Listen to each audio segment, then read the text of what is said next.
Hello, and welcome to the Balatro multiplayer podcast, where we discuss the Balatro multiplayer mod and things going on in the community. I'm your host, Sizek, and I'm joined together with me by my co-host, Phantom, Hello.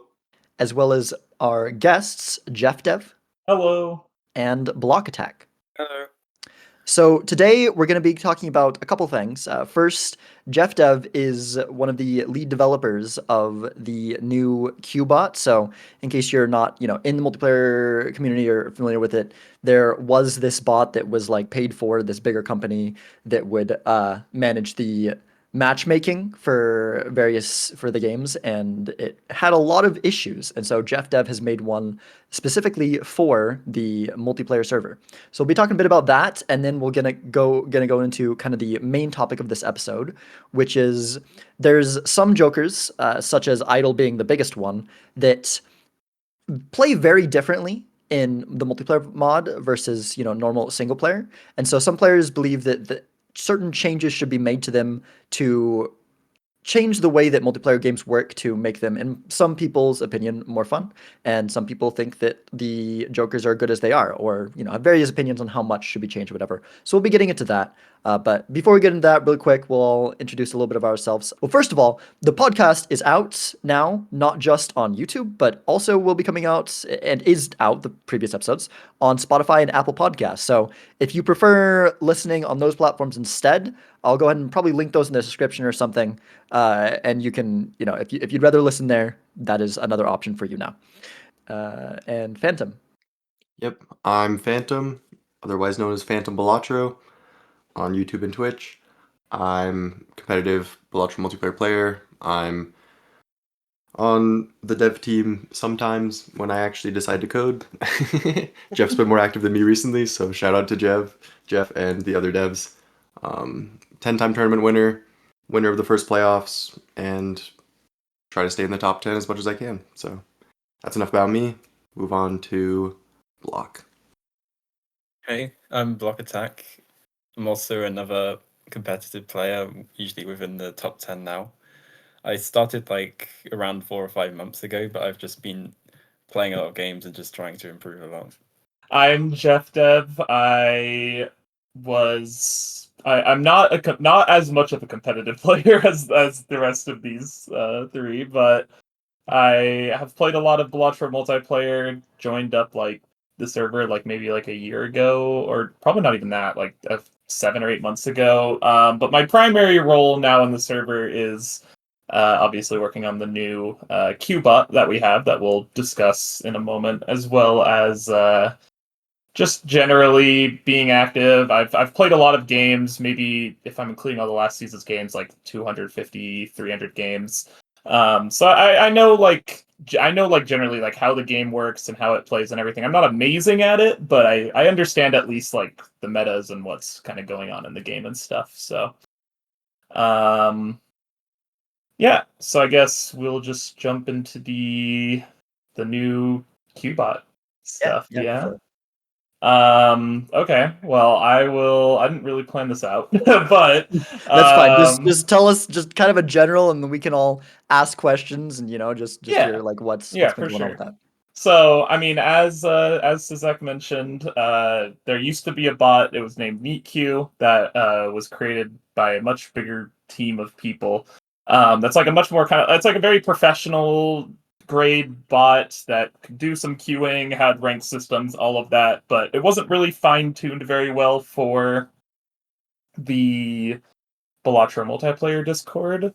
So, and also had a lot of issues. It had downtime. It costs a lot of money to run it. It's just not the most ideal for the server, and there had been kind of a growing sentiment of the bot is frustrating and we don't like it and we want something different. So I sort of joined on to an existing project that was being helmed by a user named Narwhal. He was the one that kind of initially reached out to Virtualized and said like, hey, why do we not have another Qbot that we make ourselves? Because then we can actually build it how we want it to. And he started to kind of the process of that. He built up like the basic system of it and the basic kind of like project template for it. And then I kind of joined on just because I have a lot of experience making Discord bots. So I wanted to kind of hop in and try to help out building out the project. And then Cass JB joined pretty soon after and became kind of a core developer of the bot. And we also got Andy as well to join in to help out. And we just kind of over time created the new Qbot Balatro multiplayer that you can try out in the server today. That's kind of the basic, I guess, outline of what the bot is and what we did with it. Yeah, I don't know. Does anyone want to? Yeah. What's so what are some of the things that the can you talk about some of the I mean I've seen them. I guess I could talk about them as well, but there's a few new features that the bot has that like the older one didn't that are kind of nice and Yes. useful. So yeah, so one of the big things that I mean, Virtualize gave us a whole big list of like things that we want to add that were from either from NeatQ or like original things. But some of the most notable major features I think that people would notice is the deck banning being built into the bot. So we utilize Discord's select menus, which are basically just little drop-down menus. You can select multiple options. They can have like a little emote and text under it and stuff. And we use that to sort of handle deck bans. So say you're going into ranked, you have a whole list that is the exact like rank banned list. So new players will like know what is available to ban versus what isn't, since we have the custom decks that are more No unique one and not tried to allowed pick in cocktail ranked. anymore. You can still try. Still a lot of Yeah, people but not like over. agreeing to Yeah. it, but Well, but yeah, yeah. but not like throwing it out in their picks and bets. I have to be like, I have to link them the announcement post is like, okay, this isn't allowed. You have to give me a third deck to pick from. Yes. And the nice thing too is that we don't have to make as big of a notice of when the bans are changing, because we can adjust that kind of on the fly with a command. So those will be able to be more easily adjusted when future deck bans or changes or whatever are made. It'll be kind of easier. That's probably the biggest change, alongside also being able to join multiple queues at once. So if you're familiar with the Discord, you'll know we have like the ranked mode, we have like small world, sandbox, vanilla, and casual. Previously, you could kind of only queue into one of those at a time. Now you can, if you say you want to do small world, but you're also okay joining a vanilla match as well. If that comes sooner, you could join both of those and hop into one queue versus the other, depending on what it finds a valid queue for first.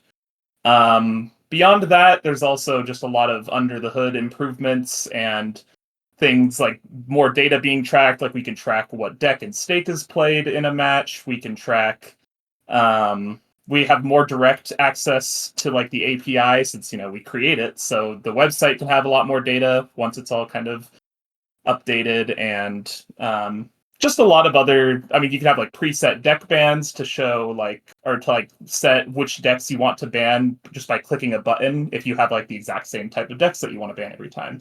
Things like that. We've got a whole bunch of little quality of life things with a bunch more stuff planned. So will the website eventually like tell you if you look at your match history the stake and deck that you played games on? Yes, as long as you as long as you either pick with like the deck bands, the little select menu, or if you run the random deck or random stake command, it will take Okay. whatever option you get from that and also set that as like the played thing. It doesn't pick it if you just decide in the chat, which does happen for a lot of people, Yeah. but yeah, we're looking into ways to maybe handle that too. Lots of things in the works. Nice, nice. Um,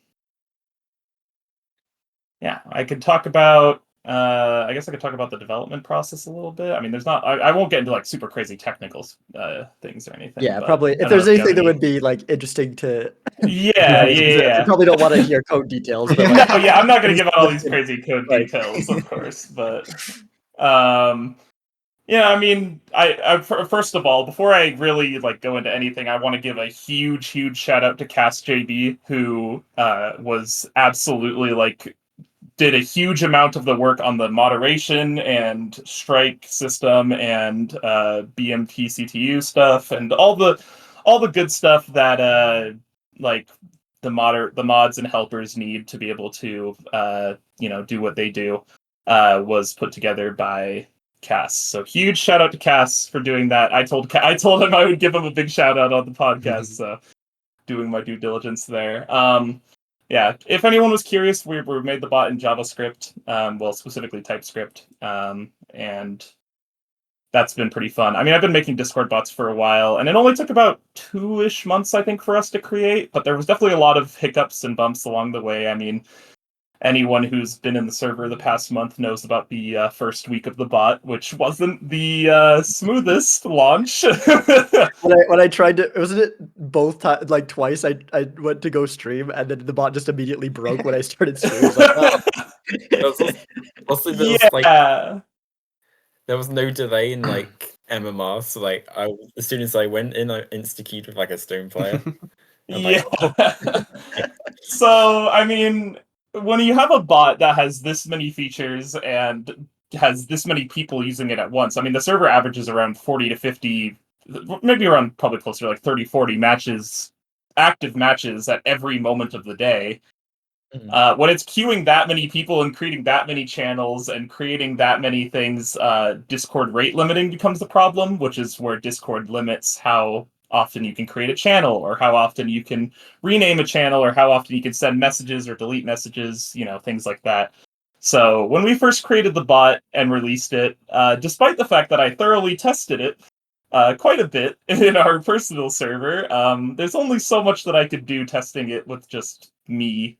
So once we released it into the wild, people found things that were broken a lot. And it was very stressful for a period of time because I thought the bot was working great. And I thought there wasn't going to be any major issues because I couldn't find any. But then we found like the MMR range, like Block was saying, was all kind of messed up. So like people would just insta queue with other things. The graph had some issues. Graph still has some issues, but it's being worked on. Like, I mean, just a lot of connectivity issues or people getting matched into multiple queues. There was an issue where people would have their matches just be set to like loss 0.0 MMR if they looked at their match history. And like the website wasn't updated, but we fixed a large majority of those issues, and I would say now for the past like 2 or 3-ish days, it's been pretty smooth, and people are liking it a lot, which makes me pretty happy. Nice, Yeah. nice. There's like a cube that I had and it doesn't go away and it's really weird. Oh yeah, sometimes Discord doesn't show the Yeah. deleted stuff properly. You have to like kind of refresh it. Um, Yeah, I mean, I would say anyone who's ever listening, if you're ever curious about I'm not going to go into the super technical details of how it all works, but I always enjoy kind of talking about it. So if you're ever interested in, hearing about how it works or chatting about it, it is up on GitHub, on the official Balatro multiplayer organization GitHub under just Balatro multiplayer. If you ever want to look at the code or Link that in submit the a pull description. request or anything. Yeah. I I'll mean, send you the link I for link that. people's like like people's channels and stuff. But maybe like I guess if you don't have a channel right now, I don't know if you do. But if you don't have a channel, I could link that for you instead. Yeah. Yeah. Yeah, peep the GitHub. No. Follow Jeff on GitHub. Yeah, plug your GitHub in the description. No, I've got like a Twitter or something. But yeah, I guess probably the thing I think that most people would be interested in. And I don't know if you guys have any questions about the bot before I go into like future of the bot. Do you guys have any questions about it or anything you're curious about? Nothing off the Yeah, top of my nothing head. specific besides the feature of the bot. Fair Though. enough. I want Tourney bot dead. Yeah. Bot dead. Here's Bot some next. juicy juicy Ooh. details here about the future of the bot. And I should specify that this is all work in progress and could change and everything. But generally what we have planned, now that things are kind of looking more stable and we can actually look towards the future, we want to integrate the tournament bot that it currently exists into there. We basically want to phase that bot out and integrate tournament support into the bot directly. Similar kind of issue where the tournament bot is made by like a much larger group of people, but it has its own set of problems and is very inflexible. So uh, building it into the queue bot makes it so we can more properly like queue people based on their elo a lot better and based on their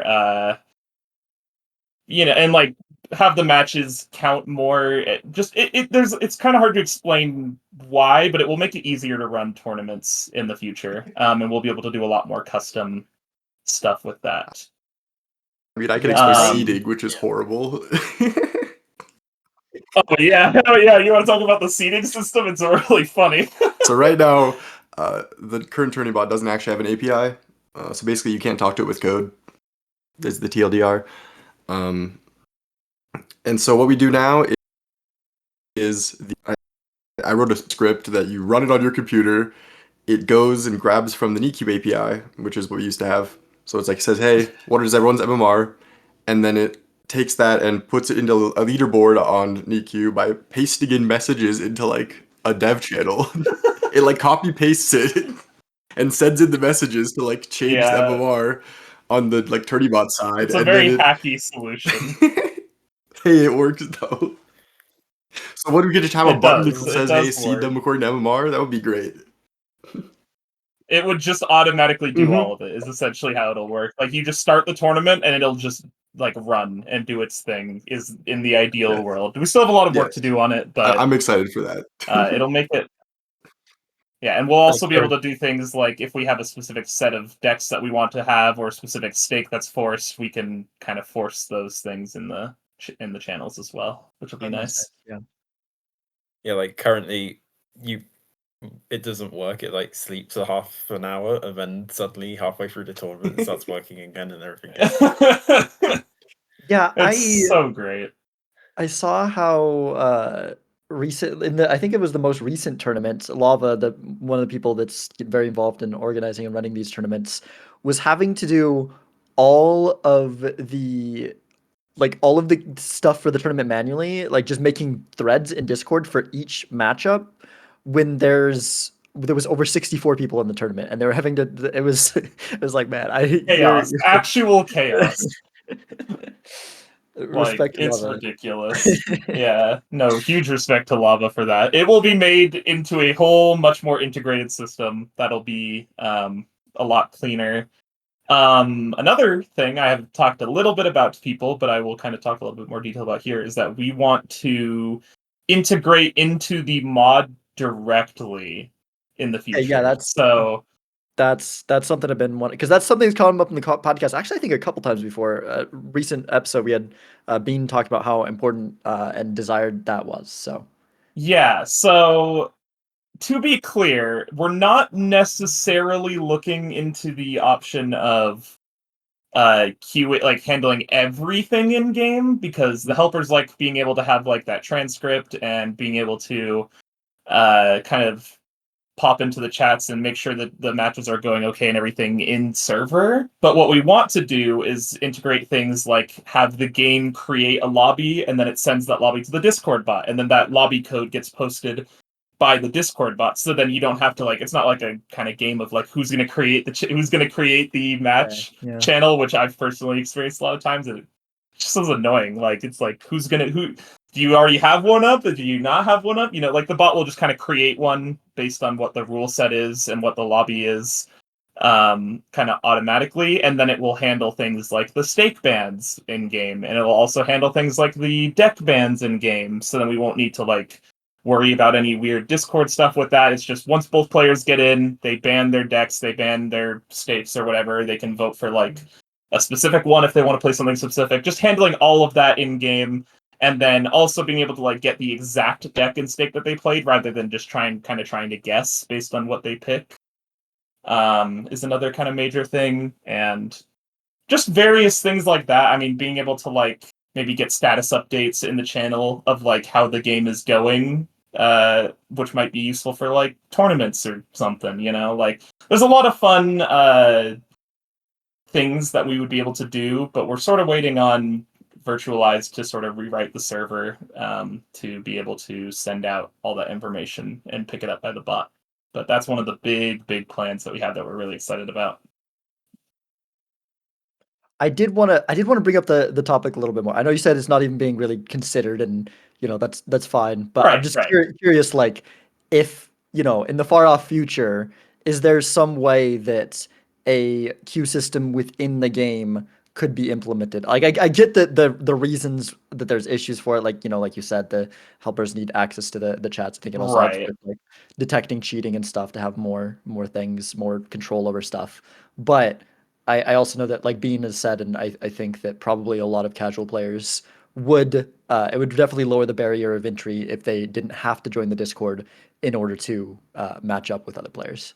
Yeah, for sure. I mean, I think when it comes to the in-game queue, really the biggest worry is moderation, and that's kind of and also just when you create a server that people can join, right? That opens up a lot of just like, I guess like I mean, obviously, like random people can just join with their friends and whatever, and like that's fine. But when you have like a sort of officially sanctioned thing, that brings in a whole set of like it becomes a lot harder to detect cheaters, or it becomes a lot harder to figure out if like the game had an issue or something. It becomes a lot harder to figure out or communicate with your opponent on how to like resolve an issue or something. Or I mean, I know some people kind of like, especially in like ranked matches, like say there's a rare skip on the thing and one person is thinking about taking it, they might post in the chat like, hey, are you taking this rare skip? And then the other person might say, yeah, I'm going to take this rare skip. So then they also take it, things kind of like that happen sometimes, I think are pretty valued.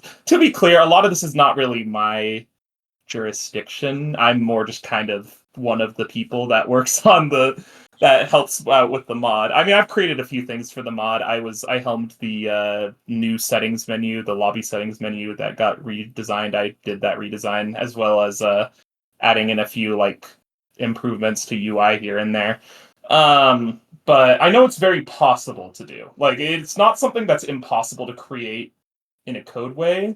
And I think definitely, I mean, if you're interested in it, bring it up for sure. But at the same time, I don't know. I think if we integrate into the bot more, there's a lot more of a possibility for like, say, maybe we have queuing in the bot and then or in the game, and then it creates like a channel on the server, and then maybe you don't have to talk to your opponent unless you don't want to, but like since everything's going to kind of be handled in game, there's still sort of like a Discord log of it. But I don't know, there's a lot of possibilities that can be looked into, but at the end of the day it's not really completely my decision to make. Yeah, no, that makes sense. I don't know, Phantom, Also, you had some. Oh, sorry. Go ahead, Block. there's like some discussion over like a reconnect system, like when your internet goes out for 5 seconds and when you lose a really fun run. Yes. Yeah, the reconnect stuff. I know that's a high. To be clear to anyone that's listening that's been frustrated with disconnects or reconnects, it's definitely a high priority on the developing list and everything. It just requires a lot of work. The system, There's a server the rewrite. server and the system wasn't really built. Yeah, the server and system weren't built to handle reconnecting to a match like that, and there's a lot of problems that can arise with that. And obviously this is all kind of volunteer work at the end of the day, really. So it kind of just comes down to whenever someone really gets to time to put it together and really puts it together And well, knows how to write a it'll server. be added. Yes. So whenever Virtualize gets time, a lot of that comes down to that. Unless one of you Let's build the listening is server. really good at writing servers and wants to help out. True. Reach out. Just make some like pull request in Discord or something, or I don't know. I haven't looked into it enough myself, but Yeah, it's all public source code. It's on the Balatro multiplayer. Yeah, everything's on the GitHub. So Everything's if you're open ever source. interested in contributing to help, yeah, you can pop over there. Anyway, what were you saying, Zach, earlier? uh, oh, I was just gonna ask if Phantom had anything to, if that's what you're referring to. I was just gonna ask if Phantom had anything else to say about, because I know Phantom was the one that, because like Bean was bringing that up last episode, and Phantom was the one who was kind of saying, oh, I guess a lot of what you said, Yeah, Jeff, like, that. I'm not like opposed to it, but like I guess the two things are one, moderation, two, it takes a lot of work. So I second what Jeff has Yeah. said, but if someone were to do it, I wouldn't be mad, Yeah, It certainly could be done, but it requires a lot of planning and logistics, and just not something that's a high priority right now. And they don't pay us That's fair. enough. Yeah, I get paid $0 to do this. All right, I'm doing this for the love of the Yeah. game. Yeah. So if you want it, go make it happen. Although there's also the whole True. moderation Okay, thing, Jeff, but like That I is feel like that there's is how I ways to- joined. I mean, that's how I joined the. To be clear, also, just because I think it's kind of fun to bring up, the whole reason I joined on and like made the spot and helped make the stuff on the on the mod in the first place is just because I just felt like it. I was just like, you know what, I just want to sit down and just like figure out Lua and like love and everything, the coding language that like Balatro is in, and just kind of try things out and make some things that have been bothering me. Like a lot of the one of the big things I put together on the mod that was bothering me a lot was the fact that you had to click once to like view the code and then click again to copy the code to your clipboard. So I just learned how to add the copy code button into the lobby screen, like without having to make an extra click, and now it's there. You know, it's like So nice. if I love you're ever frustrated with something, just Just learn how fix to it. code. Just fix it. It's so simple. Now I'm here, you know? Yeah, yeah.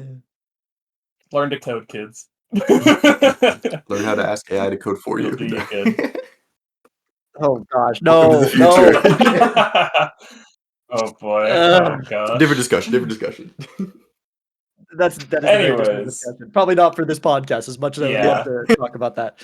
Well, that's pretty much the Qbot and everything that's been a part of that. If you ever, I should also just add as a little addendum to just wrap up, put a little bow on this. If you run into any problems with it, you're always free to ping me or ping the helpers, and it'll tell me. And you know, we're all here to try to make the experience as good as possible. And if you ever have any suggestions, we have a Qbot feedback channel in the Discord, so you can always put your suggestions in there. And if they're good enough, maybe I'll add them. So yeah. Cool, cool, cool. Well, thank you a lot for all that, for letting us Yep. know, and yeah, getting to hear more about that. So yeah, to move on to our somewhat I mean, we kind of got just two topics in this episode, but Yeah. somewhat main topic of the episode, the idol and the other jokers, but the idol is the one that's most contentious, most cared about. The other ones are kind of side things at the end of the day, although they do matter a lot as well. So, as I was saying at the start of the episode, there's some people, and Jeff Dev and Block Attack, I believe, would consider themselves in that camp, that think that idle in the base game way is not a healthy thing for multiplayer. Yeah. So, Oh, yes. I mean, I've got varied thoughts on it, but yeah, yeah. Yeah, We'll get into obviously it. we'll go into more detail, but just yeah, that's, and Phantomeyer kind of, I think Phantom more strongly than me. Like there's a part of me, I like Idle how it is right now. If I understand correctly, Phantom, you don't at all think that Idle should change, right? I believe I'm not like morally avenging, but I guess the change has to answer two questions. One is what is wrong with the ice we can talk about first, and then the fix has to actually, address that issue. And then secondly, would it still feel like idle if Right. that changed? Unless of course your Yeah, solution is no, that makes removed from the sense. game Yeah. and then, whatever. I It doesn't have to feel like anything, it's think there's gone. more nuance than that. I used to be. I mean, I used to be in the camp of just remove it completely, but I've changed a little bit. You Okay. know, I Yeah. think there's more nuance to the Yeah. conversation than yeah, that. like Justice is banned. That's like It's removed from the game. a tarot. Yeah, so I guess we can start with like what are the issues? Like what is frustrating about idle? And I'll let y'all go ahead.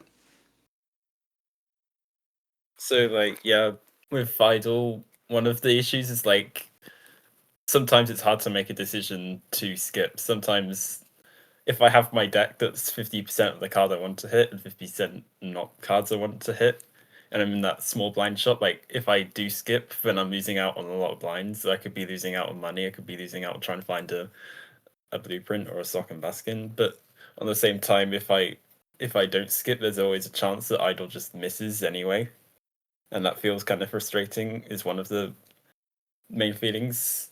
The other one is just like when I do lose to idol, it feels like it's really close. Like it's only a 1 or 2 card difference for me. And sometimes when I have like a really crazy game and my deck's like super well fixed, my opponent kind of just hits it anyway.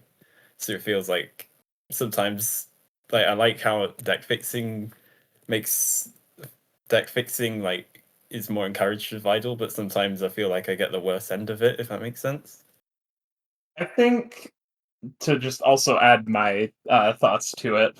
Um, I mean, to be clear, I think the idol, in terms of fairness, is in a pretty good spot, because I mean, I know Phantom. People might be aware that like Phantom. I think it was this was before I joined the server, so I've Yes, kind of yeah. I learned coded the about this idle afterwards. fix. I think Phantom was the one.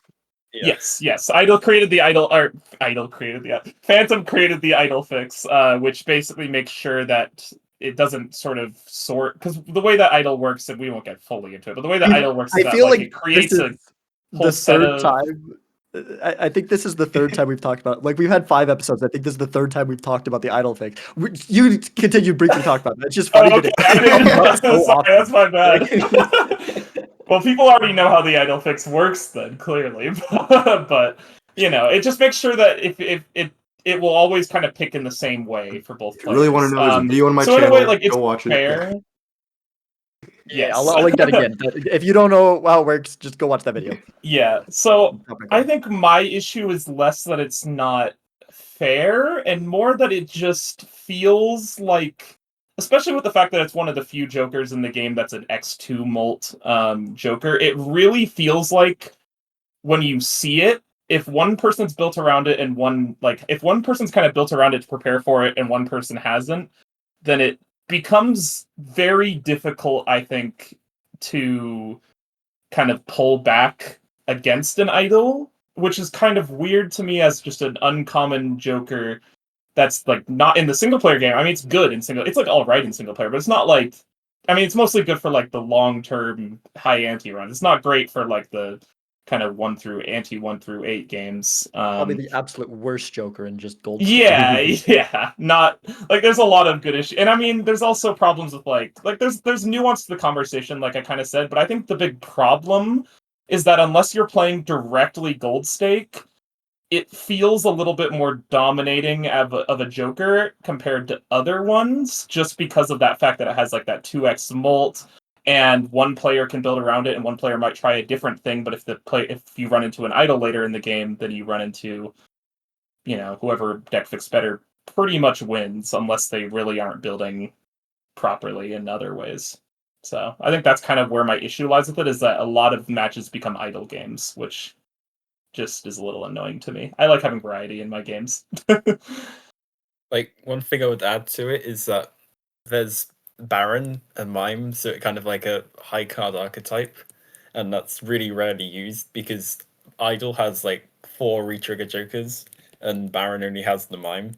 So in that sense, it should be like 1 in 4 games would be a Baron game, but it's not even like that because Baron's a rare joker, and it also requires you to put a lot more investment into high card levels and making all your kings red seal steel and having them all in your hand.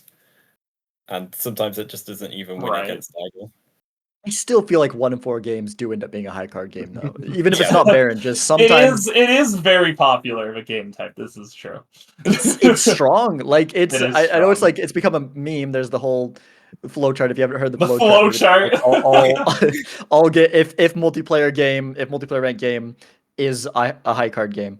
But that's exaggerated. But like it is very strong. Like a good mime build can beat even sometimes a mediocre idol build. It doesn't usually happen. But like even without Baron, like I don't know. There's yeah, I think that is.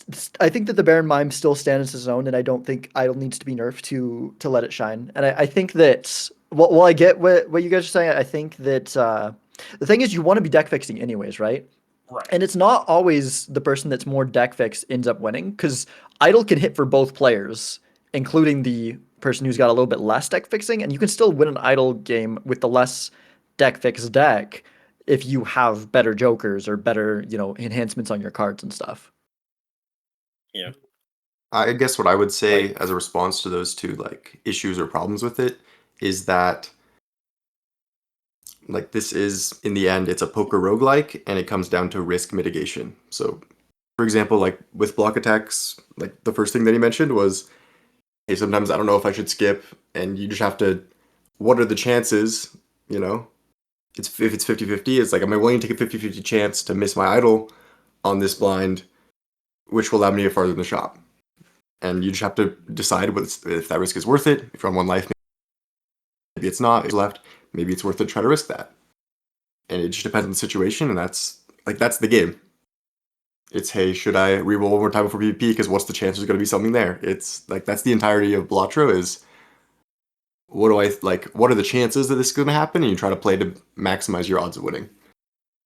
And that's the same thing with Idle. Right. Just kind of in response to like what they were both of you were talking about already.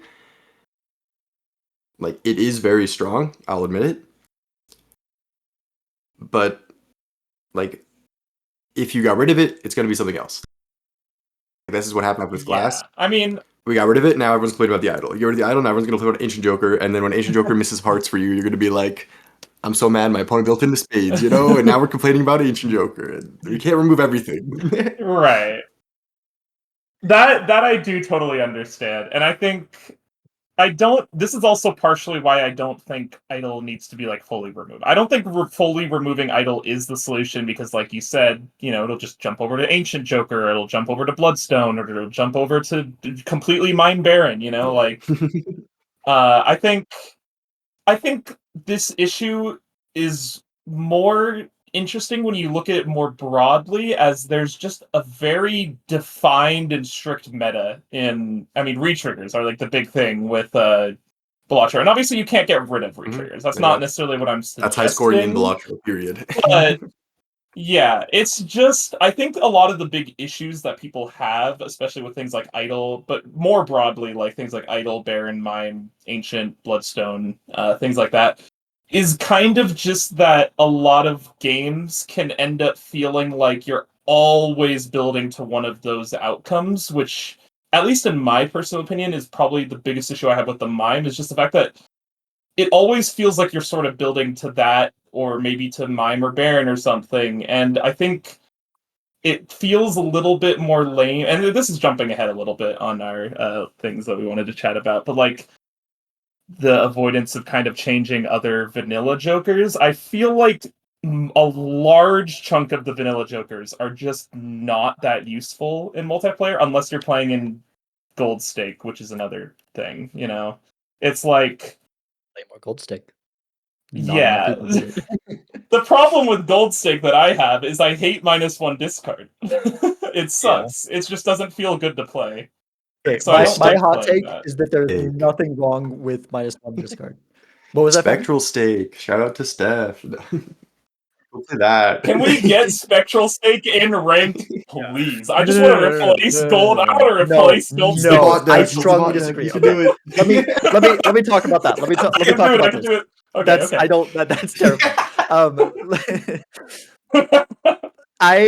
My hot take is that the -1 discard, as much as I think everyone agrees, and I think they're correct that the -1 discard is a problem in the base game, in single player regular Balatro, but the -1 discard is a good and healthy thing in multiplayer, in my opinion. And because the main reason that it's a problem in the base game is because it forces you to go like pairs like every game. And that's like one of the biggest things that, steers you away from doing bigger hands with more cards in them, is that it's just so unreliable to find them in single player.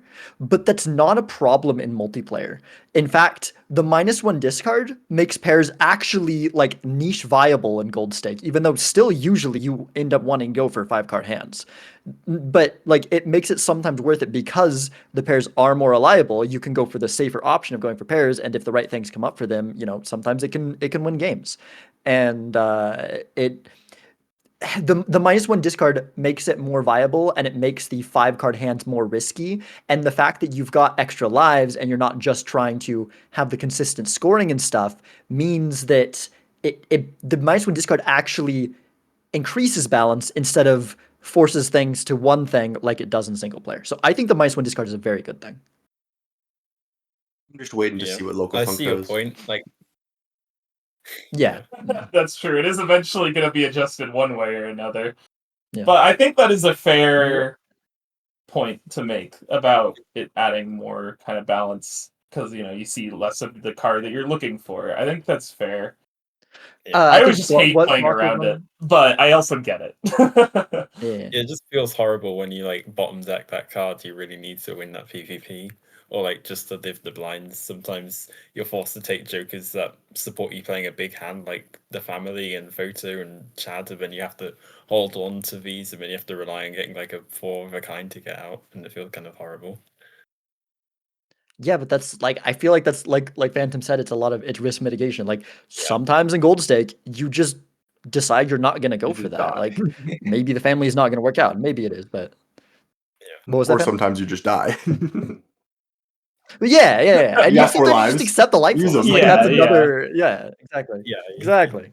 I think I think there should be more of an argument made for, because I mean we did this kind of forcefully with the defensive Joker, changing how much chips it gives based on the stake that you're playing. I don't think that should be broadly like all over Jokers, right? But I think there could be a case made that dominating Jokers in like the lower stakes could potentially have adjustments made on those stakes to, at least in the ranked rule set, to kind of help with balance. Like, you know, because I think like a Joker in like the Idol, for example, is significantly more of a problem in white stake than it ever is in gold stake. I think that's a pretty clear and obvious like kind of viewpoint of it. Is it's like, and I think that always tends to kind of make it trickier to talk about it, is because people that usually play on gold stake don't feel like there's as much of an issue, but if you typically play on like black stake or lower, it feels way more like an issue Well, since you don't have no stuff one like the can rental usually play. jokers and the minus discards and stuff. No one can usually play on Gold Stake because there's so many people that ban Gold Stake. So That's also true. The vast I play majority like of a third of players, my games on Gold Stake, and it's my favorite stake.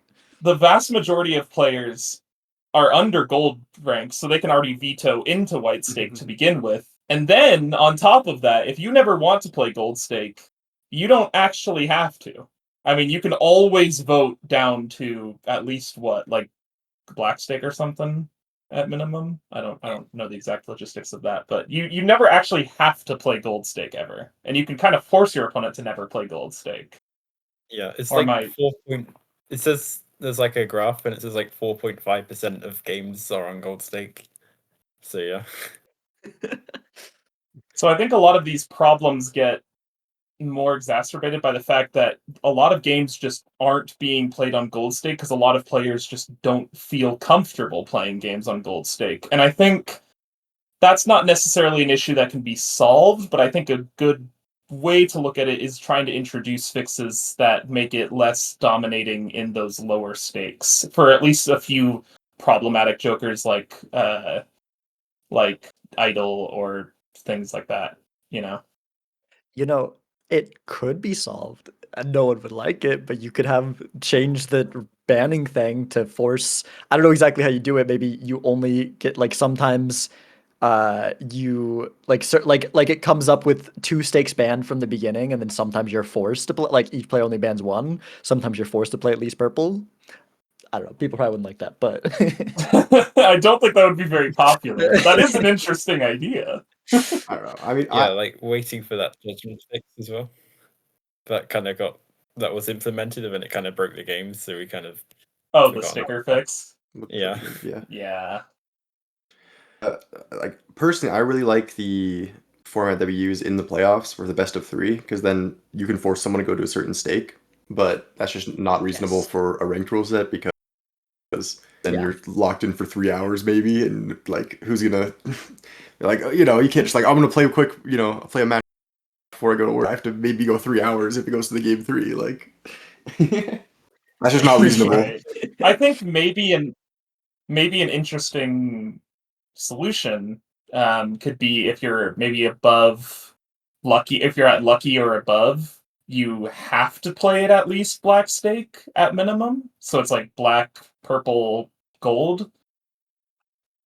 I don't know if that would necessarily help things, but it would at least kind of push people to get out of constantly doing white stake and constantly doing those lower stakes and kind of get more comfortable with those things if they get up to that tier of play, which could potentially help shift a little bit more of the games. But I mean, people are always going to love White Snake Yeah. the most, I think. That's always going to be the general popular mode. And Yeah, I I think get that. that's really where things like Idle show their dominance is in those stakes. I mean, that's always where I always see the problem. I personally have shifted to playing Black Stake a There lot. you I actually go. really like Black Stake. I See, think if you it hate is a Idle, good counterbalance that I don't have to go deal with ban that. White Stake. Unless you're like me and you're stuck in Stone and Steel, and then you have to play. You have to get vetoed by Just everyone. win. Just get good. Come on. So, True.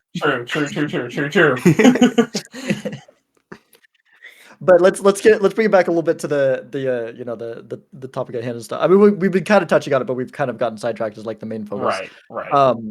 So we're talking about you guys are talking about some of your problems with Idle and talked about how you mentioned Jeff that it shouldn't be you don't think it should be fully removed. What are some of the ideas that either of you or that you've seen anyone else have about ways that Idle could be potentially in your mind improved, fixed, whatever?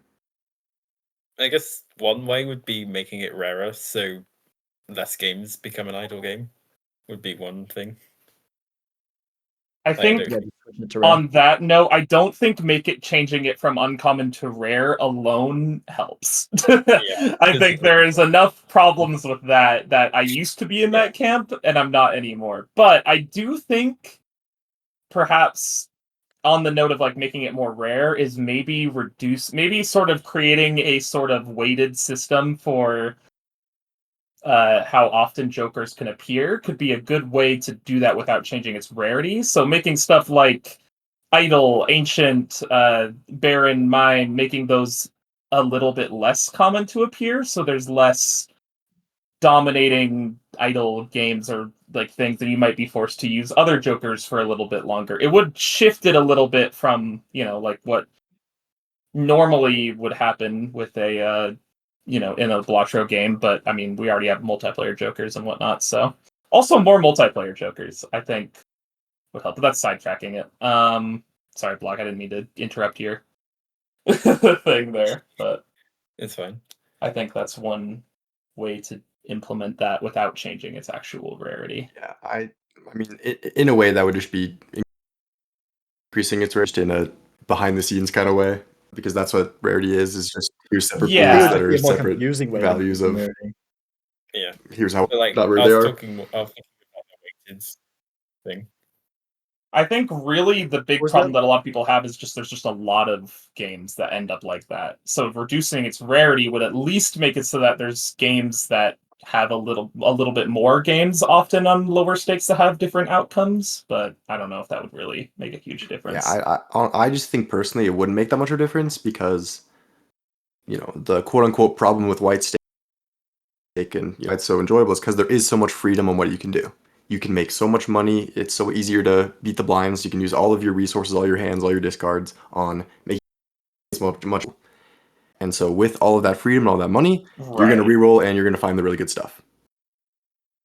Whether it's slightly rare, like I it's think not uncommon to have blueprint and brainstorm in your game.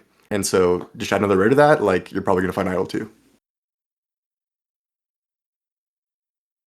I think when it comes to changing idle, I think it's so hard to figure out how to change idle because there's so many other jokers that could just replace its powerful. It's like its kind of spot that it's in, which is why I think arguably the best way to change idle is to change other jokers to be a little bit closer. Like maybe some of the other powerful jokers to be a little bit closer to that power, or just lightly nerf idle so that it's a little closer to other jokers. I think to me, one of the bigger problems is the fact that it's 2x versus 1.5x when it's so much easier to hit a point where you're like able to play the idol properly in multiplayer versus single player. Because in single player, I mean, you can get messed up by like boss blinds or like needing to get more money because you don't have lives to throw away, so you can't just like completely throw away a life to build up your idol or whatever to get more money and whatnot. I think in multiplayer it's a lot easier to hit what you need to hit for idol, and I think rewarding that so much more heavily than other jokers with that 2x feels a little overtuned in multiplayer versus where it would be in single player, I think.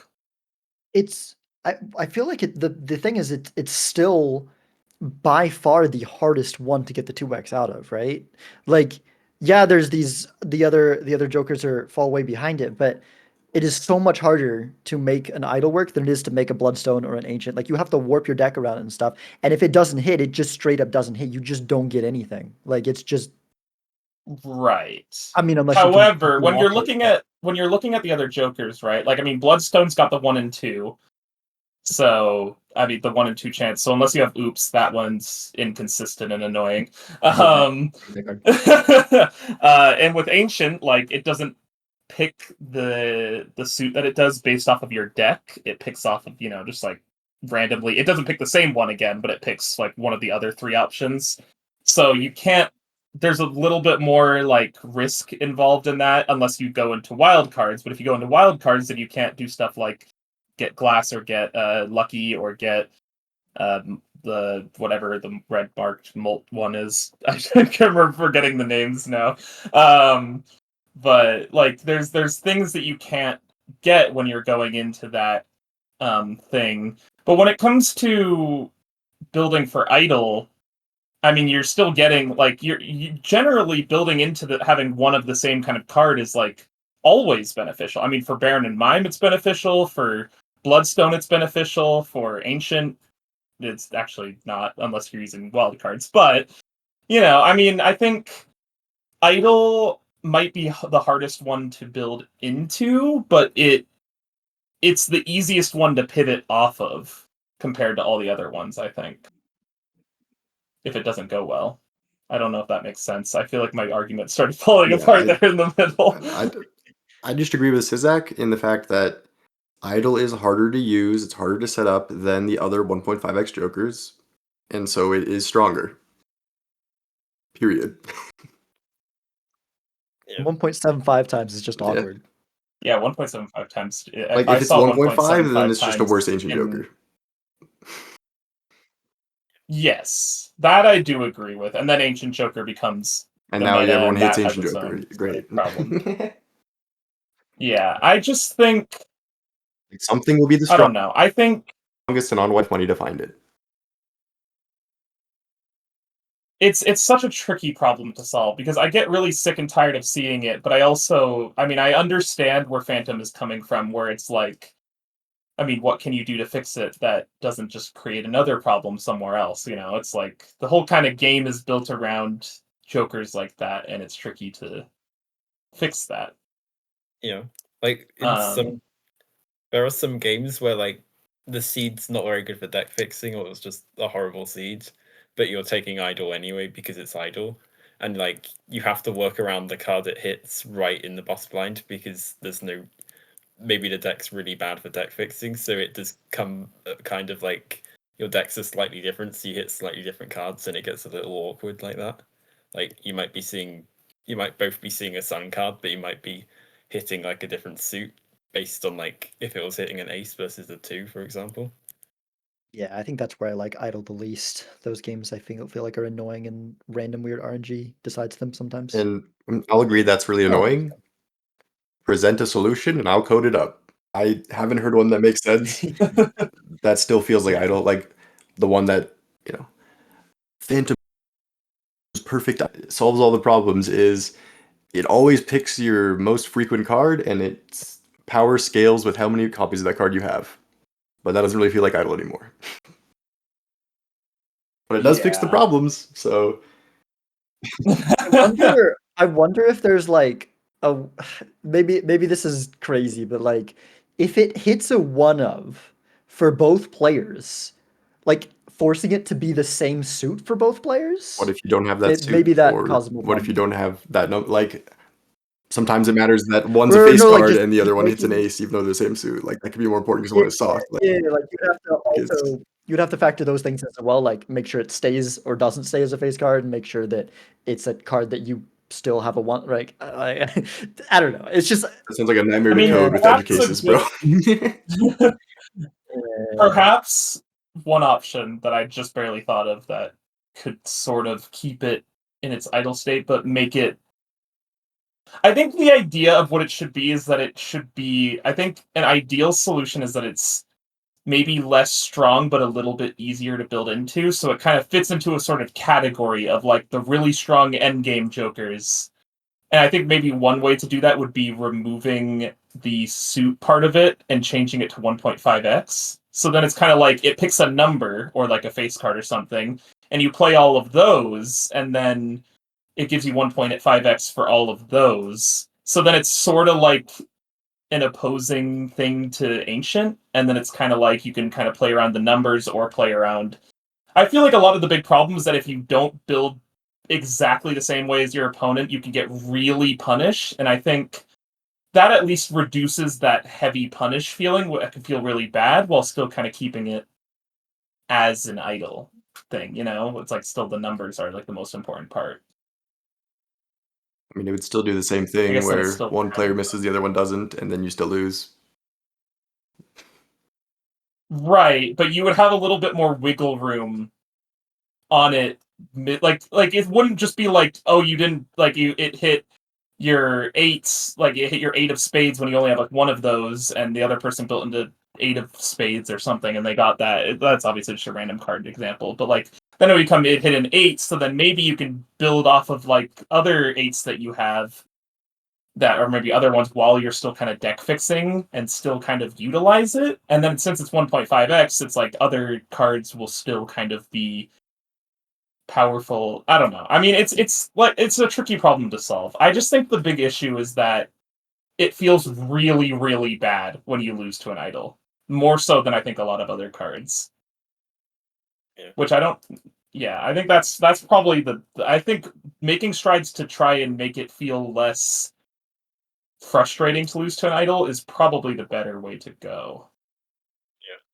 There's also like that one time when you have 7 of the King of Hearts, then one wild king that you use just to wild it, just so you could get like a easy flash 5, and because the idol hit that single card, that's like a wild card, and then if your other cards are wild because you were putting it into ancient, then it kind of feels kind of weird because it hits like King of Clubs, but you have King of Hearts that are wild, so it just counts anyway. Yeah, that's another thing that it's like, I don't. I mean, I guess the Jeff's Rare. fix for that would help fix that. But It wouldn't I fix it being strong, but I think it would fix a lot of the frustration towards it, which I think would overall be a beneficial thing for players, especially. And maybe this could only, like I was talking about before with the stake only changes, maybe this could only be the case on like under black stake. I mean, that would maybe be confusing to understand, but we already have a multiplayer joker that does that, I guess. I don't know. Yeah.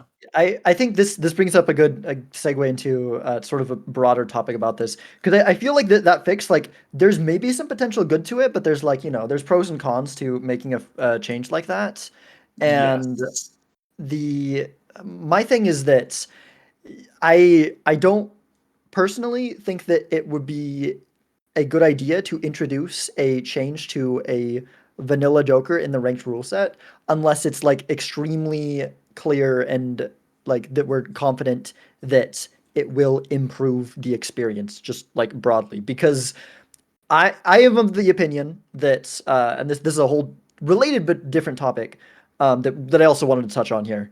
That I think that there's some that like I think that changing vanilla jokers should be done for the ranked rule set should be done with great caution because I think for one, it increases the well, not really for one. It's kind of just that it increases the barrier of entry to new players. Where already I think that people get thrown off by Justice not being there, and people get thrown off by multiplayer Chad, and I think that introducing more changes to vanilla jokers increases that barrier of entry more. And I don't think it makes a lot of sense to do it unless we're very confident that it's like 100% going to be an improvement to the game. And I personally haven't seen any changes. Like there's the Onk one we can get into later that like maybe, but personally I haven't seen any changes that I think besides what's already here, that would be a worth worth having the extra little bit of confusion added to the game.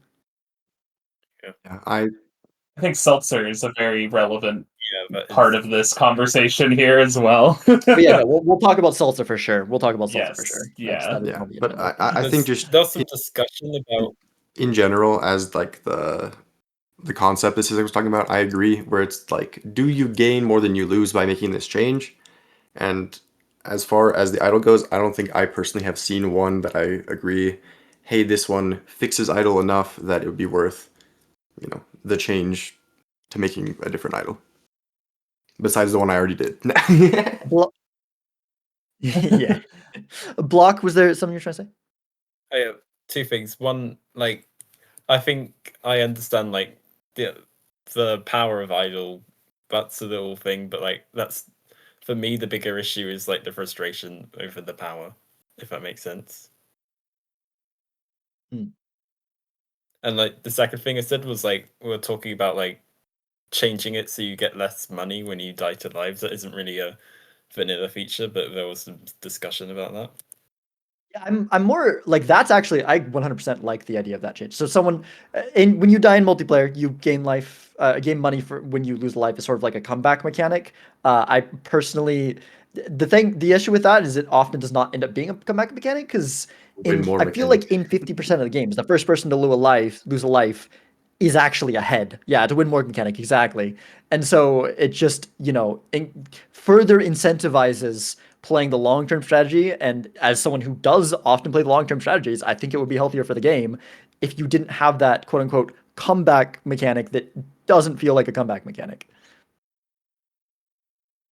Yeah, I brought up when that I know that like there's a thread in the main server kind of talking about that. I think when it comes to that, probably the ideal solution is just adjust it to just $4 every round rather than 4, 8, 12. Because then at least you're getting at least then because I think there's a delicate balance with multiplayer, especially in ranked, of the player feeling good and like avoiding frustration while also still keeping it fair. And I think even if that $4 doesn't make a huge difference, it feels good to get that after winning a round. That might be just enough to get you something, a little joker that you need, but not enough to give you like a huge lead. But I think there's definitely room to make adjustments with comeback money. And I think making adjustments with comeback money would also probably help with games not becoming kind of one life to one life games, which gives more and more room to deck fix, which gives more and more room to build into something like idle. I think it can wrap back around to making those better if you reduce the power of that. In my opinion, comeback money I think that the is largely $4. responsible for why games are taking so long, quote unquote. Because it's so hard to 4-0 Yes. someone 40 extra dollars you don't Yeah, like. yeah, yeah. Yeah, And I 4, 8, 12 also is way too much money. I also don't necessarily think that change it to $4 every time would fix it that much because like that early $4 really matters. Like sometimes people will die to blinds in order to have enough money to like afford things in the shops and stuff early. And I don't feel like that feels like a mechanic that is it just feels wrong to me. Maybe I need to accept it as a mechanic and like enjoy it for what it is. I guess it adds another decision thing to the game, but like it doesn't feel like you should be like, okay, I want to lose a life here. I don't know. I That's I fine. like I really like the meta game of like, do I lose a life here to get a little extra money to potentially get something? I actually really enjoy that aspect of it. So that's why I don't really love the idea of completely cutting out the mechanic entirely. I think there's a fun aspect to that you can work with the comeback money. And like I said before, I think it feels Fingers. nice to get. But I don't think the $4 would make enough of a difference to, if it was $4 every time, would make enough of a difference to make those games drag out quite as long as getting like 4, 8, 12. Yeah. Um Anywho, yeah, let's I do think that it would I think that there is a lot of room to change there though. let's bring it back to what we were talking about. I think the final Yeah, two okay, things that we fair can enough. talk about probably are seltzer and onk. Because Yes. They have separate issues to the quote-unquote issues the idol has. The issues with these jokers is that or one's a joker, one's a spectral card, is that Yeah. they oftentimes they can punish the player ahead or behind depending on where they show up and they the up to chance. And similarly to idol, it can feel really bad to lose to them, when it feels like it was out of your control. Yes. Does anyone want to Yeah, explain? what do we they're yeah, they're pretty separate issues. Let's go with Seltzer Mhm. first. So Seltzer, I am fairly strongly of the opinion that Seltzer should not be changed at all. I do think that I can see the arguments for changing Ankh. We'll get into that later, but Seltzer I think is, okay. So Seltzer, it re-triggers all cards played for 10 hands and then it disappears. The issue with that is that, one player can be ahead in the shop and find it, and then they, get to use it for a little while, but then it runs out, and suddenly now they're behind. They're losing to the person who's behind in the shop because the person behind the shop found it later. Maybe it mattered more there. Maybe the person ahead in the shop didn't need it much at that time, but suddenly the person that is behind, like, it was needed and necessary there for their build. It also can just depend on, which shop you find it in, right? If you find it right before the PvP blind, it's a little bit easier to use it for 2 or even 3 PvP blinds, depending on the situation. Not usually, but in very rare cases. It's a little bit easier to use it for more PvP blinds if you find it right before the PvP blind. Whereas if you find it right after the PvP blind, you've got to go through to, a small blind and a big blind with the Seltzer in hand, which can also, God, the more I talk about it, I'm like, okay, there's merit to it, but I still disagree. I still don't think it needs to be changed. But like, that also reduces, because I don't think this is a factor I even thought about that much. If you find it before the smaller big blind, it reduces the amount of value you can get, right? Because either you're burning through your Seltzer, or you're skipping out on value because you're trying to get out in one hand, which usually, usually in a game where you're taking Seltzer, you've got ways to make money and generate taros or whatever, uh, by playing your hands. And, if you're trying to preserve Seltzer, it takes away from that. My Well, I guess that's the overall issue.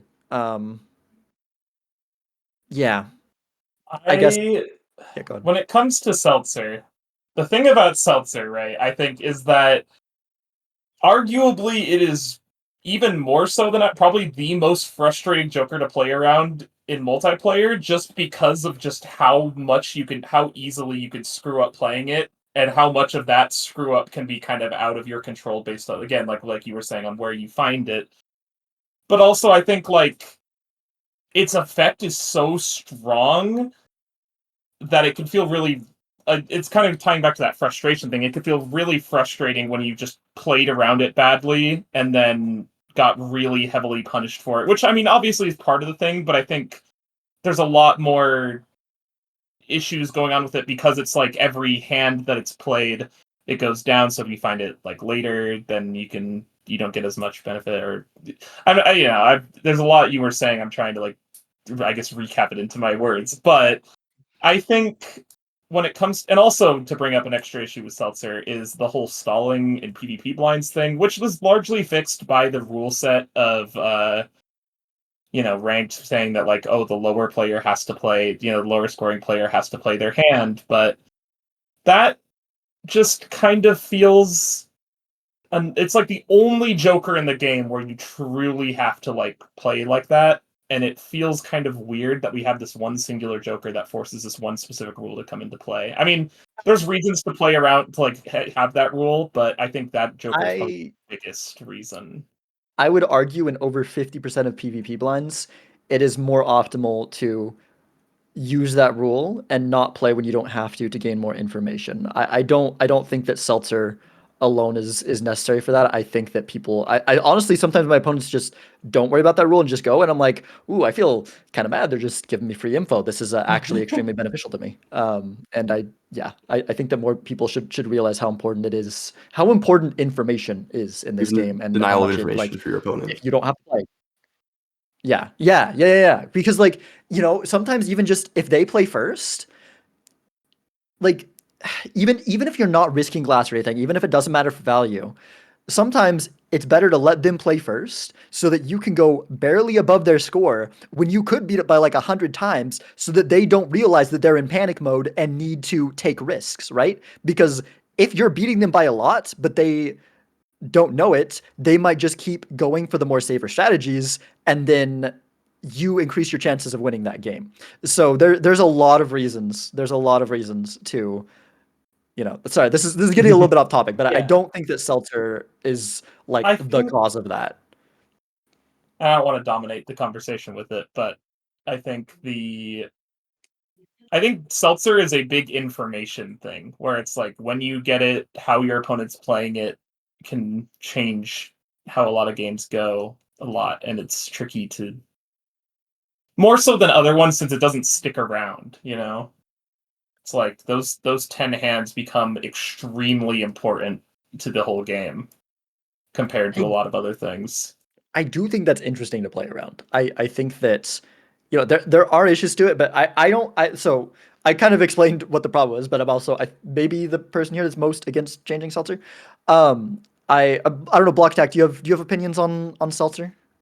Yeah, I do feel like it is an annoying Joker. Like, also there are games where it's paired with Dusk, so you have to use 4 hands in the PvP. So like the grabber voucher, like you might buy it instantly, and then you see a Stelzer with your Dusk, and then suddenly you're losing based off of that, which feels kind of silly. But like Stelzer does feel really annoying to play with. Like sometimes you have to skip whole blinds, so you have that trigger. Sometimes you've got to play cautiously. You can't draw your steel cards. Sometimes it does just feel kind of awkward to play around and use. Personally, I think, I mean, that's fair. There's like some awkwardness in playing around it, but I think that adds interesting decisions that like don't some of them do exist in other aspects of the game, some of them don't. Like there's I don't think there's any other. Well, I guess there you can have similar things sometimes with loyalty card, but loyalty card's a lot less like pivotal. But yeah, I feel like, and it also has its own very different play patterns. I feel like it adds interesting play patterns to the game, and I think that while the fact of fighting it in like different shops can be like annoying and stuff, I think as someone maybe a little bit biased here, but I think that as Phantom mentioned, I believe it was Phantom mentioned as we started talking about this topic is Seltzer can benefit the person ahead or behind the shop depending on when it shows up in the state of the game. But the thing is, I feel like almost any Joker benefits the person ahead in the shop, and Seltzer's the one that can rarely benefit the person behind in the shop. And as someone who is probably the person who prioritizes econ the least among the top players, I feel like I would hate to see Seltzer because I like playing into things more than econ sometimes. Sometimes playing into more, and like not. I guess maybe that's not true. Maybe I'm not the most. I don't know. There's other things to go for, like sometimes an ectoplasm. Having that extra Joker slot can win you the game. And I think a lot of other players will skip an ectoplasm more because they don't want to have to fall behind for it. And I don't know. There's other things to play into, and I think having one thing that can maybe throw you a bone if you're behind in the shop is interesting. And I guess it is maybe random, and but then like a lot of things in Balatro are random, and I don't. Yeah. Unfortunately, Phantom, I'm curious if yeah. you Let me speak. I'm curious what you have to Yeah, say. I do have to leave like pretty dang soon, so I think I'll just give my opinion on Seltzer, give my opinion on Ankh, and let y'all finish it up if that's okay. Okay, yeah, yeah, Sure. yeah. So Yeah. Seltzer, there was a time where I was mad at it and wanted it to die. I think, Jeff went through the same thing with Idol, sounds like. But I realized Yes. that what I was mad at was simply getting unlucky, and Seltzer was just the way in which I got unlucky, because it was like, hey, $1,000 more my opponent. There was nothing in the shop, and the Seltzer was the only retrigger on the whole seed, and then I lose the game, and, sad day. But really, I was just mad that Yeah. there wasn't a Dusk in my $1,000 of rerolling, like, and that's Balatro. Like, I don't know. I've kind of gotten over Right. it because I it, think it just kind of depends. And I think maybe there is a argument to be made about I mean I brought up a possible solution I think in the staff server about changing it to either the way I'm thinking is either give a phantom or maybe make it clear when seltzer is used in a PvP, so you know kind of like when your opponent gets a seltzer. So then kind of going to like what Suzek was saying about like it being an opportunity for the slower player to catch up or like to like like find a way to kind of work with that. It could also kind of help on like they can start knowing that that's coming and playing around it a little. I think the I information of it do might help a little bit with that. I do worry that a phantom on Seltzer could cause stalling in the shops. But we can Yes, talk about more about I'll finish what I'm Phantom talking use skills. about. Let's stick with Phantom for now. Yeah, sorry. Ankh, um, similar issue, Seltzer. If let's say there's a blueprint and an idol in the shop, if you are, I made twice as much money as you. I found both of those, and then we make it into Anti 2. There's a spectral pack in the shop. I open it up. There's an Ankh. I'm not onking because I don't want to lose my blueprint or I don't want to lose my, let's say you go into the shop and you're, got half my money. You just found blueprint. Open up that spectral pack, and now you got two blueprints, and then next reroll you find idol. I lost the game by being ahead. I lost the game by being better than you at the game and making more money than you, and that sucks. The one thing that I would accept as a change, because it doesn't feel like it's changing the Joker, is to block Ankh from appearing in spectral packs, but still allow it to appear in the shop on Ghost Deck from your Sixth Sense and other spectral generators, anything like that. Anywhere where it can appear in the top, because that does what the queue is. So it's, hey, I found Sixth Sense because I was ahead, and now I get that Ankh ahead, and we're both going to see Ankh around the same time as we're both going to get rid of our sixes. We're both going to use Seance or any of those things like that. I think Ankh in the top is a lot less of a problem than Ankh in a pack, but I'm not like Yeah. die hard, I need this change or I would have coded it already, I think that is actually a great adjustment to Ankh. I haven't found as much of an issue with Ankh in my games. Yeah, However, I think it's rare I do enough that think it's it not is like a an problem. insane issue, but it is super annoying when you lose to it, I I think wouldn't making it necessarily in avoid packs. impacts would help. It's interesting to play around it's one of the things you have to go like, okay, you got to plan around how you go into the spectral packs based on in case an Ankh is in there, and I think it would suck to lose that. Yeah, and it does feel really good when you hit that. Like, I think, Sizek, you were watching when I was playing a Yeah. game where it was like, there was like a negative sock and like bloodstone in the shop, and I had a Perkeo, and I was like, we're opening this pack right now at $100. I'm onking this Perkeo, and then I onked it, and it felt so cool. Like, I felt like a genius.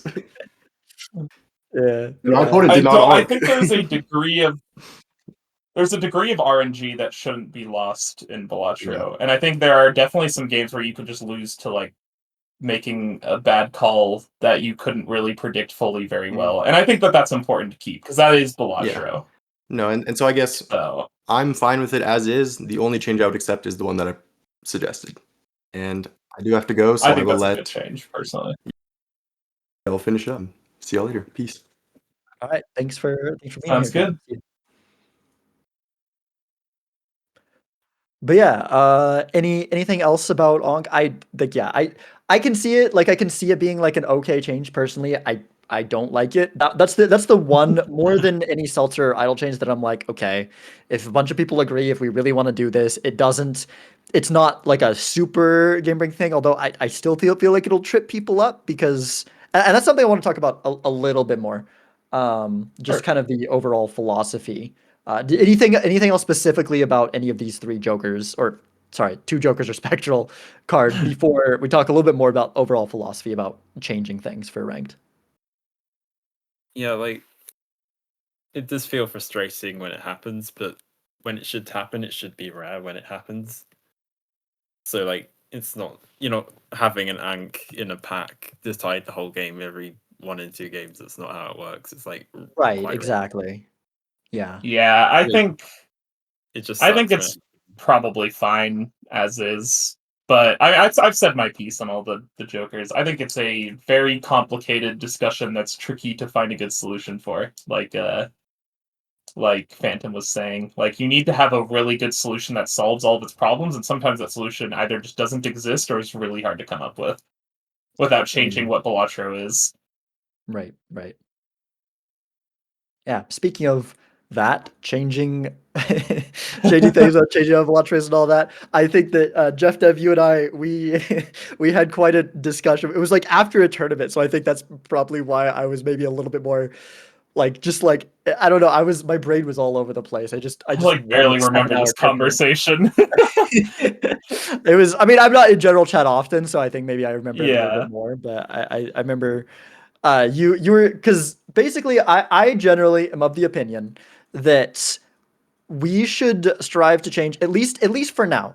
May I could see sometime in the future. I could see this being different, but at least for now, I think that while I feel like a lot of new players still continue to come into the multiplayer mod every game from the base game, I think that we should strive to change things from the base game only when absolutely necessary to like improve the experience. And I personally don't think that any other changes need to be made to the game itself. We've talked about, any changes made to anything that's like part of the base game. I do like we talked about the comeback money change. That is like the one kind of change to the game right now that I'm like, okay, I think this would be a good healthy thing. But that's just based on like that's a change to the multiplayer mod itself. That's not a change to anything.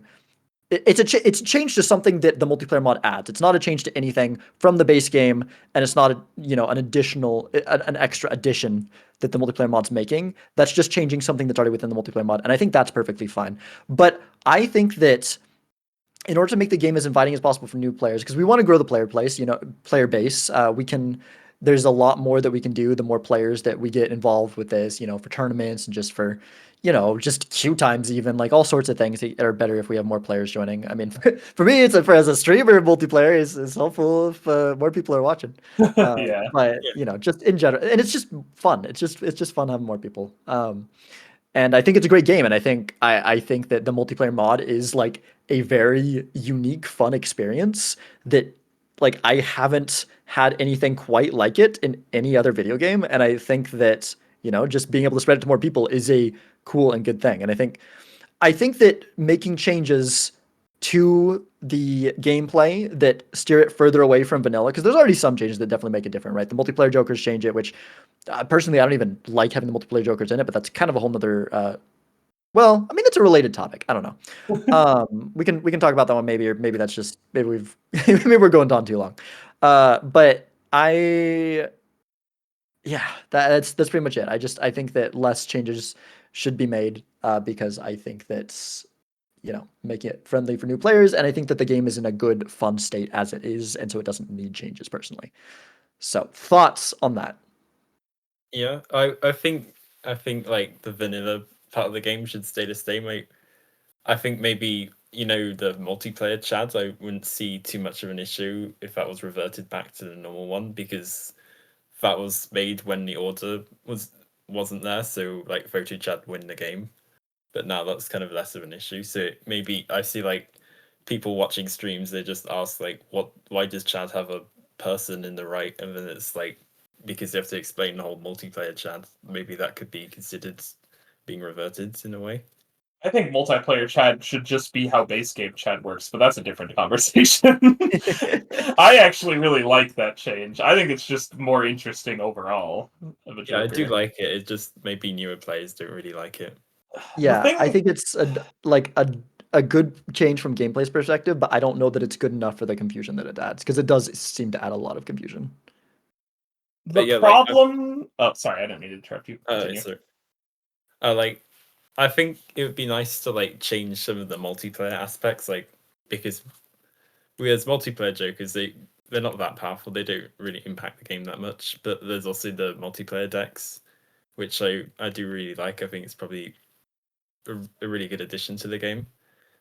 It might be nice to like see a bit more of that, but that could be kind of controversial.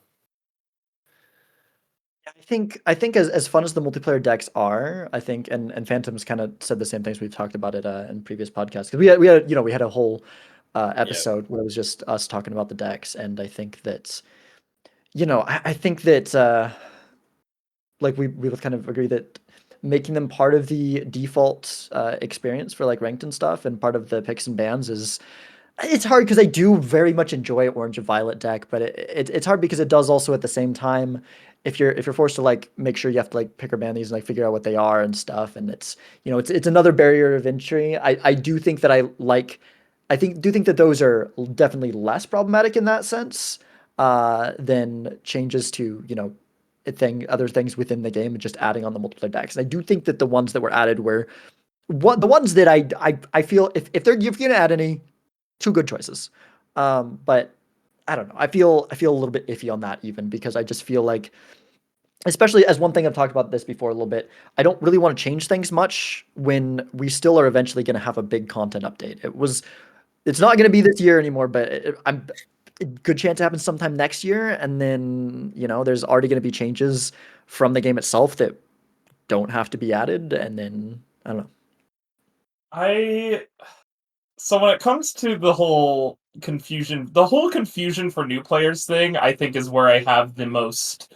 Because to be honest, I don't think a lot of the jokers or a lot of the game mechanics really need to be changed, but I don't really like the argument that a new player is going to just get extremely confused by all of these changes, because I don't think a lot of the suggestions that are being brought up are going to change that much overall. Like, I think the multiplayer stickers, while they might be confusing looking at it on a stream, when you're playing it and when you're buying the thing, I mean, it's pretty clear that something's different about this Joker, and if you just read the generally very short description of a Joker, you can pretty clearly see what's going on with the changes. And I think if it's made more, maybe if it's made more obvious that there are going to be slight adjustments to certain Jokers, then there's probably overall going to be less confusion playing it. I just don't like the idea that we should hold back changes just because the new players might not be able to read and understand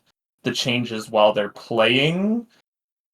But I think there's also, I mean, that this doesn't necessarily apply to things like, for example, Justice being removed or Ankh being removed, where it's not from like a Spectral pack, for example, where it's not immediately obvious that it's been changed. But I think with a lot of these like Joker changes and stuff, I mean, there's the sticker on it, the description's changed. I mean, we could even put a little bit more on the card to indicate that it's been changed. Like, I think if we're going to make changes, we should, because the new players will be able to read the description and figure it out. I think there's already enough differences with the multiplayer game to the base game that it's already got a kind of weird barrier to entry that the main game doesn't have, just from all the multiplayer jokers, from the way that you play Balatro multiplayer is very different from the way that you play it. The live system, the PvP blinds, like the lack of boss blinds shaping how your opinions change, besides the first one. I think there's already enough in place that it's very difficult for me to get behind the idea that we shouldn't make a few number adjustments or a slight adjustment to how a Joker works when we already have so many things changing how things work that are already there. I don't know if that makes sense, but that's kind of where I stand on it, I think. Yeah, I mean that's fair. I do think it at least every change at least increases the barrier of entry a little bit. Um, I but think the barrier of entry is just already pretty, like, high up. So I don't really, in I my think it's opinion, that I bad. don't see it. I mean, there's just a lot. I mean, especially with like the order. I mean, I guess the order doesn't change how you play, but like it changes how people make decisions. Well, yeah, it does, but like my thing with the order is that I don't know. I never played a seeded game ever before I played multiplayer. The order is a thing that you don't even notice that it's there or not there unless you played seeded runs. Like it This is is true. that's why I don't think the order really adds any I mean, just as issue like an to example, I multiplayer. don't like if we were obviously we're not doing like this isn't happening, but like if we were to change idle from 2x to 1.5x, I don't think that would increase the barrier of entry dramatically. Like a change like that, I don't think would increase the barrier of entry so much that it shouldn't be considered. Or like maybe changing ramen from 2x to 3x, like minor. I don't think a ton of like ramen is a extreme case, but like I don't think there's a ton of jokers that should be changed. I think generally overall it's fine, but I just think that changes to base game jokers shouldn't be immediately dismissed because they're changes to base game jokers, and it might confuse new players, because I just don't think that's happening very often, unless maybe you're on a stream where you're watching a streamer play and you can't like hover over the cards and look at it yourself and stuff. I think maybe streams are the one case where it can be more confusing, but when you're playing it, there's already enough information given to you that I think it's not horribly confusing.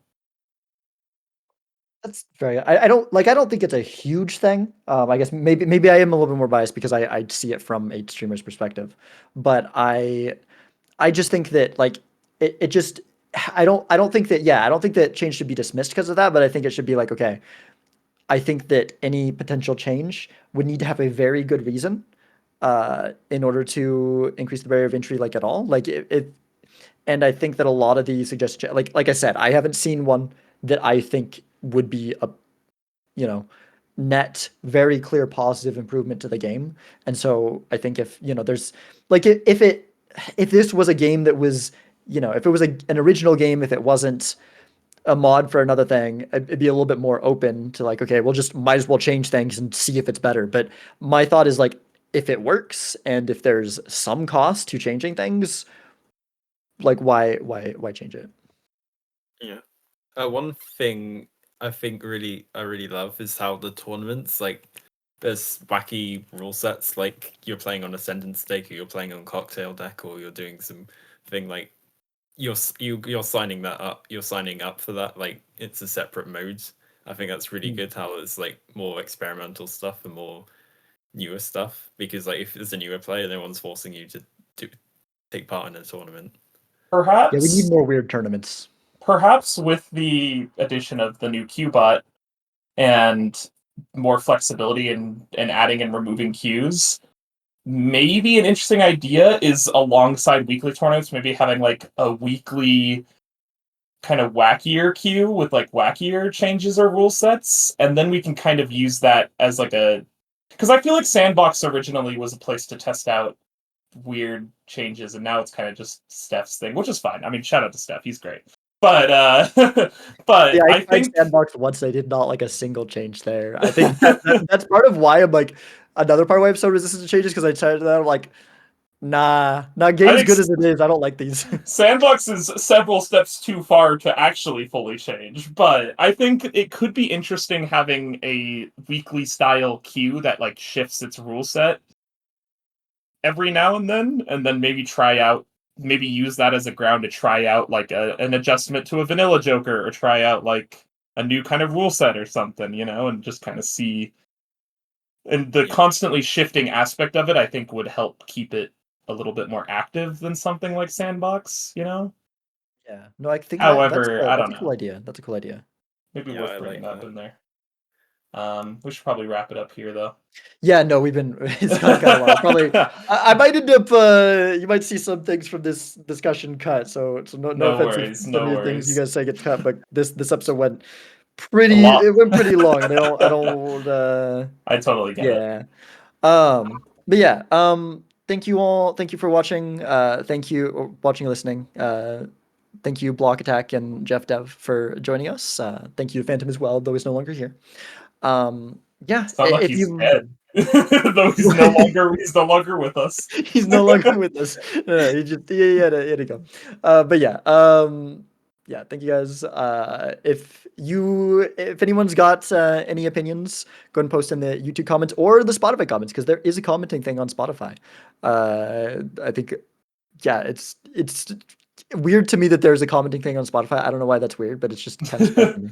But anyways, if you've got any opinions on, idle changes or any other changes that you think should or shouldn't be made to the game, let us know. Also, just get, give a comment or like hit me up on Discord if you've got any ideas of like things that you think would be cool to see in future episodes because I want to start making this not with any sort of schedule but like I want to make this a little bit more regularly. I'd love to shoot like for like 2 episodes a month or so, and I think that one of the biggest issues is that there's a limited amount of things that I think are like interesting enough to make a whole podcast about.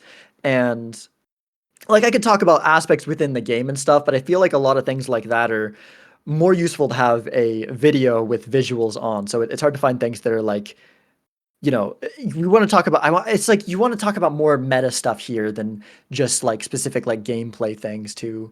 for the most part, I feel like. But anyways, if you got any ideas for anything like that, let us know. But yeah, thank you again for being here.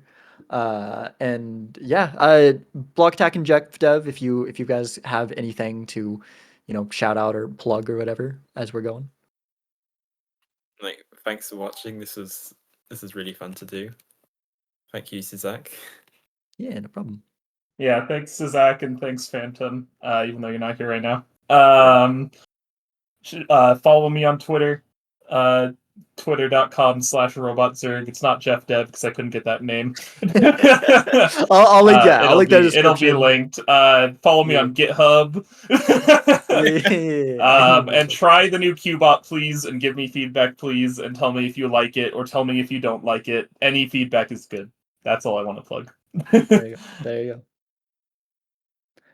All right, cool. Well, I think that's it. I'll see y'all later and goodbye. See you later.